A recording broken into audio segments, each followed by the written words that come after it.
nee la bi may soutenir sama thèse de doctorat. waaw en France dama tëb miir doo ko gëm. bi ngay soutenir sa thèse. bi may soutenir sama thèse de doctorat. en France à l'université de Paris 8. da nga tëb en 2011. waaw yàlla mii sama borom te timma dama tëb miir li tax ma tëb miir mooy j'ai quitté le Sénégal avec le visa C alors qu'il me fallait un visa de type D. visa D bi moom moo lay may titre de séjour. waaw ma dem ak visa C bi bon j'étais régulièrement inscrit à l'université. jamono boobu Nicolas Sarkozy moo fa nekkoon mu bind ko lettre. man j'ai une lettre du président Sarkozy boo xam ne man la ko adressé.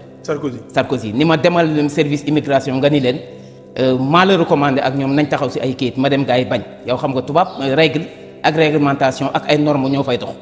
ma dem ñu ni ma fallait même pas écrire au président de la République parce que fii amoo visa D duñ la jox te titre dellul sa réew alors que boo xëyee doo ndekki yaa ngi ci ay difficultés yu doy waar conditions yooyu laa nekk dans l'illégalité bu soutenir sama thèse de doctorat. ma xam ni en France ma xam ni soutenance du ay caaxaan. mais nan nga def ak toutes ces difficultés yi nga traversé foofu. mais loolu c'est incha allah loolu nga doon dundee. xam nga en tant que jeune bu jógee Sénégal dem France. gëm ni yàlla mën na lépp ba mu des toroxal jàmmam donc dans la vie il faut apprendre à souffrir parce que c'est dans la souffrance qu'on se carapace, c'est dans la souffrance qu'on se surpasse, c'est dans la souffrance qu'on dépasse ses limites. Alors que la vie, j'ai l'habitude de dire que français wala wolof bu la si gënal. tout. J'ai l'habitude de dire dans la vie que dans la vie, vivre c'est lutter, c'est faux. Moi, je n'ai jamais été d'accord. Vivre c'est lutter ki ko wax. Donc c'est faux. xam naa dafa naan café gu bari rek. Pourquoi c'est faux? C'est faux parce que une lutte peut être simple, Pape. Alors une lutte peut être simple. Mais... alors que la vie est loin d'être simple, Pape. Vivre c'est combattre. Dans un combat, tu donnes des coups, on te donne des coups. Et tu en reçois. Alors si tu frappes moins vite et moins fort, on te met KO. La vie te met KO. Et quand la vie te met KO, il te sera extrêmement difficile de te relever.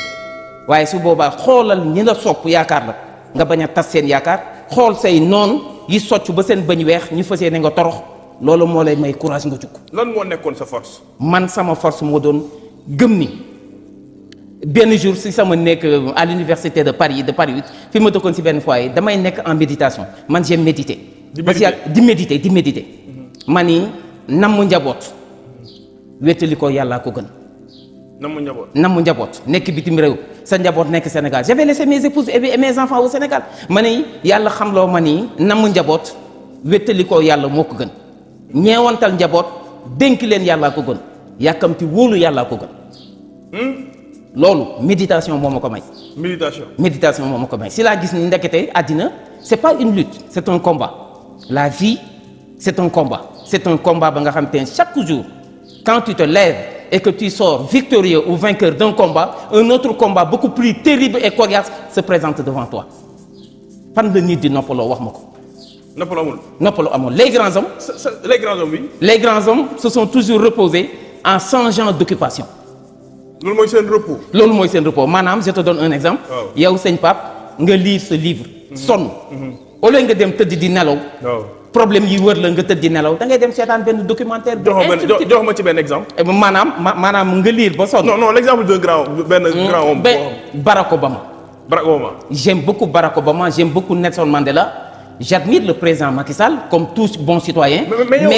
Mais lu la attiré ci Barack Obama. Mais Barack Obama c'est un être exceptionnel qui est en train d'irradier le peuple américain. Obama dafa nekk di c'est un homme ba nga xamante ne si il a été construit par les épreuves, par les aléas de la vie, les soubresauts de la vie, les effets extrêmement terribles de la vie. Il est parti quasiment de rien. Ndekete Martin Luther King ba mu naan j'ai fait un rêve. Un jour viendra I have a dream. ndekete Barack Obama la doon joxoñ loxo. sëñ Pape àddina ku fi bëgg nooflaay wala bànneex demal nga gasi sa kàmb sa sëgg xam ne yow sa heure day jot na doo fi noppalu doo fi am lu la neex. mais am na lu ma marqué ci moom aussi Barack Obama. bi mu wax ni mes discours les plus improvisés sont préparés à plus de 99%. dama doon dama saan benn documentaire ci Barack Obama ci dundam quoi. mais nga xam ci ngay xam ni yàlla dooleem parce que. ci mariage mixte ci la jógee. à l'époque aux États-Unis d'Amérique il y avait sax yenn dëkk yoo xam ne dañ doon tere loolu mariage mixte moom nanguwuñ ko woon. mais xoolal yàlla dogal mu judd ci loolu mais après parcours bi mu am na benn élection bu mu def mu perte ko mu métti woon ci moom lool. mais teewul mu continuer. foofu mooy sens bi ma waxee mooy li Joe Biden li papaay Joe Biden waxoon Joe Biden rek ni ko Joe échouer c'est inévitable. exactement mais abandonner c'est impardonnable. xam nga yow sëñ Pape li tax ma fonk la. waaw te dinaa ko seedeel waa Thiès yëpp mooy tu es dans l'entrepreneuriat. te sëñ Pape yaa ma ko gën xam entrepreneuriat moom ko amul fit doylu woo doonoo jàmbaar ñeme woo épreuve ak difficulté mënoo tàmbalee si dara wala si lu ndaw libre ba mën a lutter contre les candidats boo gëmee soo métier doo si dugg. comment faire pour entreprendre parce que ñu bari loolu la ñu ragal Cheikh Ablaye xam nga ñun on a un problème suñu jeunesse à chaque fois dañuy wax ni rek dañuy yaakaar salaire te quand on est ñun 17 millions de population moom la ñu. 10 millions ñoo ci actifs. 140 000 la ci état jël di leen liggéeyloo. comme fonctionnaire et agent de l'état. Privé bi li ñu ci jël 300 000 la. ça veut dire que ni boo leen boole ñoom ñëpp ça ne fait même pas 500 000. maanaam 500 000. ñoo am xëy di liggéey. donc 9 millions 500 ñoom la ñu tuddee secteur informel. mais comment faire pour entreprendre Cheikh Ablaye ñu dëkk ci entrepreneuriat des jeunes. lan nga ma mën a jox ci loolu. très bien léegi dañuy tëj chapitre leadership bi ak développement personnel bi très rapidement. d'accord gis nga sëñ Pape. locomotive. muy bopp saxaar. c'est un wagon on est d'accord. mais c'est un wagon mais pas comme les autres. c'est-à-dire quand tu es comme tout le monde. tu ne peux pas guider les gens. il va falloir que tu es. quand tu es comme tout le monde. maanaam boo melee ni ñëpp boo melee ni ñëpp. mënoo leen a yóbbu fenn wolof léegi ko sëñ Pape lu mu wax ku la sutul du la mën a may kenn. kuy def li ñëpp di def yam fi ñëpp yam. yam fi ñëpp yam kuy def li ñëpp di def yam fi ñëpp yam. waaw ku la sutul aussi du la may kenn. est-ce que xam nga ni bu ñëpp sonnee. waaw baisser les bras yow mi sonn ni ñoom mais nga surpassé wu def un effort exceptionnel excédentaire yow yàlla daf lay yéege ci kaw gaay yi. foofu la àddina toll. koo koy leader bi. est-ce que xam nga ni le plus grand chantier actuellement dans le monde c'est soi-même. Soi-même. Maanaam investir sur soi-même. Investir sur soi-même. Être vigilant par rapport à soi-même. Avoir une culture du leadership et de l'entrepreneuriat. mais Cheikh Ablaye foofu avoir une hygiène de vie. mais foofu noonu Cheikh Ablaye Barack Obama bi ma suivre documentaire bi. bi mu demee ba yëg ni moom war na nekk leader. à l'époque il était à Chicago. tout à fait ñu employé ko foofu. mais bi mu demee ba yëg ni war na nekk leader dafa jël ay xarit teg fële. di wéet di investir ci boppam. di jàng di def sport ñu ni ñu bëree bëri ñu daan gisanteel mujj gi da koo bàyyi parce que boobu am na fu mu tegoon bëtam te boobu après delloogul sax pour nekk étudiant mais fexe na bu wéet di wuti xam-xam bàyyi ñu bëree bëri pour investir ci boppam xam nga loolu mooy investir kon sur soi. exactement gis nga seen papa nit ki gën a màgg tey si àddina. waaw ki nga xam ne bu génnee ndiiraan. mbumbaay topp ko. mas naa wéet si dundam ba mel ni néew si biir bàmmeelam.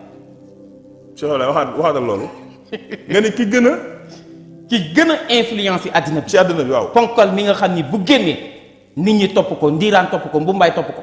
billahi mas naa wéet si dundam mas naa wéet dans sa traversée du désert ba mel ni néew si biir bàmmeel. c'est excellent. mais si solitude boobu. ak traversée du désert boobu. si lay apprendre maintenant des dispositions exceptionnelles qui vont le singulariser. xam nga Sénégal lu ñu yàq mooy dañuy jaawale waaja ak ka waaj bay bëgg a dem. dañuy jaawale. waaja ak ka waaj bay bëgg a dem. dañuy jaawale waaja ak ka waaj bay bëgg a dem. ka waaj bay bëgg a dem. c'est-à-dire soit plus clair. xam nga dans la vie. les grands hommes se soucient d'éthique les petits se soucient d'étiquette. yaa ngi def jeu de mots de. c'est quoi la différence. léegi éthique ak étiquette du benn yow tey jii li nga ma gëne. booy sangu doo ko summi. très clair jikko la ñuy gën a nit.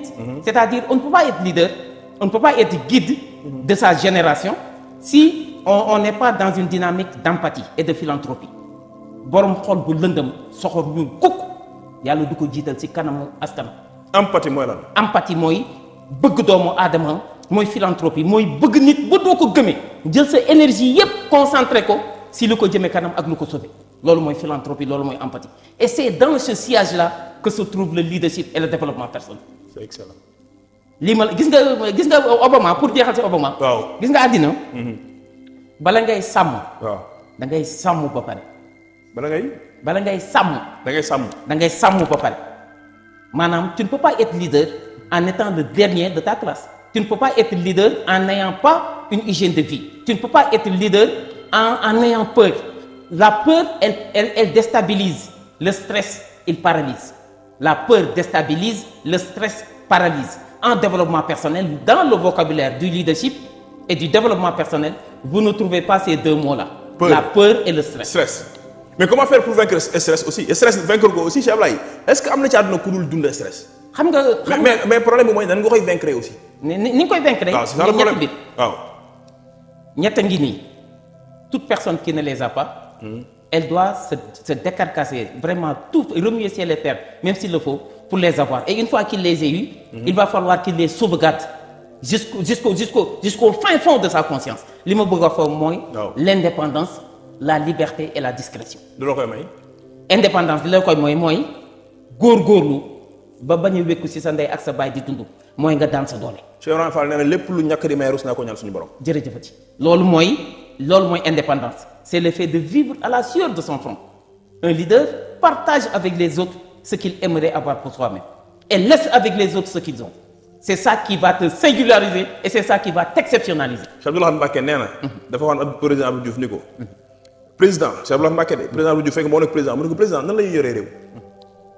président Abdou Diouf ni ko Mbacké man dama lañ delluwaat question bi mu ne ko da ngay bokk ak ñoom li nga yor li ñu yor nga bàyyi ko ak ñoom. exactement loolu mooy indépendance.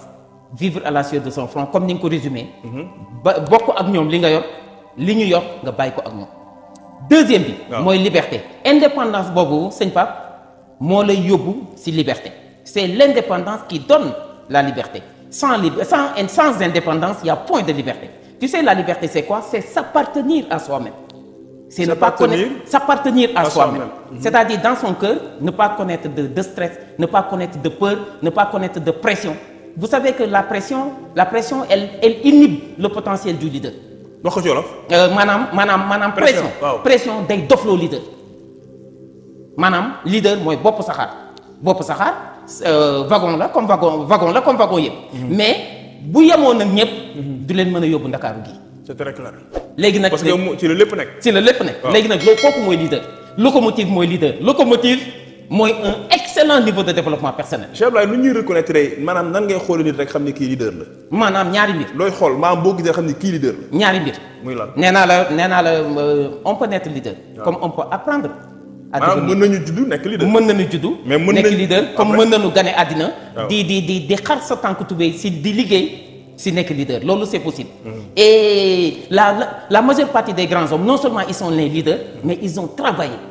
dañ ko liggéey dañ boole ñaari. finalement la personne n'est plus un fleuve mais c'est un océan te géej xam nga fi mu commencé ak fi mu yem waaye xam nga fi mu commencé mais xamoo fi mu yem donc le leadership inné accompagné du leadership construit et vaincu ça donne un océan de leadership. ci wolof mooy nit ki da ngay judd nekk kilifa mais ginnaaw bi nga juddoo nekk kilifa parce que kilifteef dafay toppe xoolal mbàkke yi xoolal njigéen yi xoolal sisi yi xoolal maanaam baba yi et cetera. maanaam toutes les familles religieuses du Sénégal. mais ginnaaw bi ñu juddoo nag ADN boobu topp leen. sur le plan généalogique maanaam doon nañu kilifa yàlla moo leen ko def. ndax kilifa mooy ki liifal. ki liifal. waaw kilifa mooy. ki nga xam ni liif moo ko fal. liif mooy lowu mooy jalla jalaahu azza kamalu kooku mooy kilifa baat bi boo ko daggee daf lay jox kilifa mooy ki nga xam ni liif moo ko fal ki liif fal. leer na woon wallaay tuuti mulka man tasha. mu ngi tanzi wal mulka mi man tasha. waaw tanzilul man tasha léegi ki nga xam ni liif moo ko fal. liif googu mooy lowu mooy moom mooy kenn ki suñu borom moo tax dans la vie le leader doit avoir plusieurs vies. C'est une honte pour une personne d'avoir une seule vie nit war nga jombale sa bopp nekk ci benn biir kese. La personne elle doit avoir une vie spirituelle et religieuse, une vie sportive, une vie professionnelle, une vie amicale et sociale, une vie professionnelle, une vie artistique et etc. loolu nit ku ne war nga xam. nit ku ne war nga xam boo jógee ci vie bii rek plongé ci beneen par exemple moom wax la yow par exemple boo jógee fii. boo jógee prestige yi nga xam ne fi la yàlla suñu borom affecté mais di nga génn jaar sa ay kër xarit laa gisoo ak ñoom dimanche nga dem jouer ndoo ak ñoom carte ànd ak ñoom gore dem football yi et cetera donc tu es sorti de la vie professionnelle et tu rentres dans la vie amicale et sociale mais bu guddee ba ñëpp tëdd dans le silence assourdissant de la nuit dans le silence inspirant de la nuit su boobaa nag nga wéet ak sa borom loolu mooy une vie spirituelle. xanaa foofu la ñuy rawante maanaam bu ñii di nelaw président Idrissa Seck dama ko mos a wax mu ni nit ñi fi leen di rawee yaa ngi koy liggéey ci guddi gi bëccëg gi nga ànd ak ñoom guddi gi ñu nelaw yow nga nekk si. mais tubaab wax na ko sax y a un adage français qui dit c'est pendant la nuit qu'on prend des vitamines c'est pendant la nuit qu'on prend des vitamines guddi xaaju guddi la ñuy jël ay vitamines dama lay jox benn exemple yow jógeel fii Thiès 9h ci suba ak sa oto yoreel 88 pap nga ni man Ndakaaru laa jëm 3h du matin na jot nga yor 205 ni Ndakaaru laa jëm nga chronomètre déggoo ma de. waaw. kóor taf ngay moom ah. donc pendant la nuit. waaw. il y a pas d'embouteillage entre l'individu et son Seigneur. La route elle est bien, la route elle est dégagée et facilement la personne peut avoir l'agrément de son Seigneur. Dans mon stock, la chance que j'ai eue dans ma vie, moi j'ai côtoyé de grands hommes. Sa maam Alaaji Mouhamed Ndiéguène. Sa maam Ousmane Ndiéguène. Mboolem ku maam Alaaji Ahmad Baro Ndiéguène jur te ma jamonoonte ak yow gërëm émission tay bii dama bëgg nit ñi dégg dafa xaw doy waar nee naa parce que kéemaan la daal. waaw man. sa maam Abdou Aziz Ndiéguène gërëm na ma laaj ko njabootam sama maam Abdou Wahab Ndiéguène gërëm na ma laaj ko njabootam sama maam Alaaji Mouhamed Ndiéguène gërëm na ma laaj ko njabootam xalifa bi moom mooy sama lépp maa ngi nuyu Baye Modou Dieng Baye defal yàlla bu sampaake moom ma boole ak Cheikh Saliou Mbacké nit du fàtte démb mais sëñ Muniru mii tey man ak moom dafa baax woyof uuf ma responsabiliser ma ni ma kaay toog sama wet di ma conseiller mais foofu la kilifa mën a yem ak ki mu yilif dëgg la mooy wan la ni yow damaa am yaakaar si yow damaa am confiance yow seen moo jëng bàyyi dafa yàlla noonu la mel si man sama yaay ndey soxna Ndiéguène maa ngi koy gërëm ba noppi yàlla boole ma ak Cheikh Ablaye Dieye. Cheikh Ablaye. ki nga xam ni. moom dala marqué loolu lu tax mu marqué la noonu. waaw moom nag li tax mu marqué moom mooy dañoo mës fanaan guddi maa ngi moom à l'hôtel Sofitel de Paris. yéen ñaar ngeen fanaan guddi. maa ngi moom ñu fanaan ba bët set. ba bët set. Cheikh Ablaye Dieye mooy boo kenn wax Allahu waahidun mooy bàyyi Cheikh Bamba Dieye moom lañ ko tuddee je pense waaw. bi ma ñëwee àddina moo ma téye nii tuddee ma boppam. moo la téye tuddee boppam. mook sama papa ñoo bokk benn baay mu doon sama kilifa baay. d'accord mon père n'a vécu que 37 ans. Il a enseigné pendant 20 ans à l'école Kaba Sall de Thiès. Son unique poste 20 ans. saa yu ñu ko bëggee déplacer population yi jug ne du dem ku ñu dàq mu changer say kayit dugalaat la si école bi këram fees dell ki xale te juru si kenn je suis son fils unique. macha allah. il s'appelait Idrissa Dieye. maa ngi koy sant di ko gërëm di ñaanal sama taaw bu baax bii nga xam ni moo fi jóge bu yàggul muy Mouhamadul Amin Abdoulaye Dieye. waaw doonoon sama lépp. waaw dafa dugg si teen bu yàggul. waaw ñu ngi la koy jàlle. dëkk bépp. taxawu ma. taxaw bu rafet mënumaa fay nit ñi. dëgg la waaye loolu lépp damaa xam naa li tax yàlla di.